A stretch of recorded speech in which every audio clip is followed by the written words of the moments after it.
కాకినాడ జిల్లా రౌతలపూడి మండలం రౌతలపూడిలో ఎస్సీ వర్గాలు ఎస్సీ ఎస్టీ వర్గీకరణ వద్దు ఐక్యత ముద్దు అనే నినాదంతో బంద్ను చేపట్టడం జరిగింది. అన్నదమ్ముల వలె కలిసి ఉంటే ఎస్సీ ఎస్టీల మధ్య ఉపకులాల పేరుతో వర్గీకరణ చేపట్టడం సమంజసం కాదని సుప్రీంకోర్టు తీర్పుపై అసహనం వ్యక్తం చేయడం జరిగింది.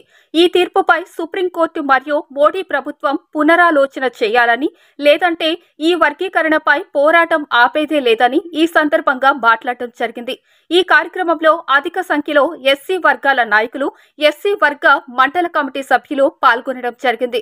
బంద్ సమయంలో ఎటువంటి అవాంఛనీయ సంఘటనలు జరగకుండా రౌతలపూడి ఎస్ఐ వెంకటేశ్వరరావు భద్రతా కట్టుదిట్టం చేయడం జరిగింది.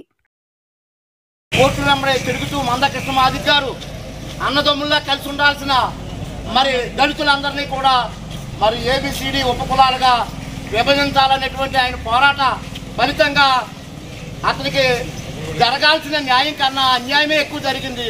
ఎందుకంటే మనం ఇచ్చినటువంటి ఈ నెల ఆగస్టు 1వ తారీఖున ఇచ్చిన సుప్రీంకోర్టు తీర్పులో 500 పేజీలు తీర్పునిస్తే దాంట్లో లోపలికి వెళ్ళి కొలిది కూడా మందకృష్ణ గారికి చెంప చెల్లు మన్నట్టుగా ఆ తీర్పు ఉంది. ఎందుకంటే ఏదో సాధించానని అనుకున్నాడు ఎవరో మందకృష్ణ గారు. అయ్యా, మీకు మోడీ గారు ఉండొచ్చు, లేదనుకుంటే మీ కిషన్ రెడ్డి ఉండొచ్చు, లేదంటే ఇతర పార్టీ నాయకులు ఉండొచ్చు, మీకు మాకైతే డాక్టర్ బిఆర్ అంబేద్కర్ గారు ఉన్నారు.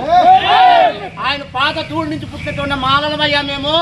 నువ్వెవడవే, ఏం చేయగలవు? కలిసి ఉన్న అన్నదమ్ములు విడదీయడం అని యొక్క గొడవ ఉద్యోగము.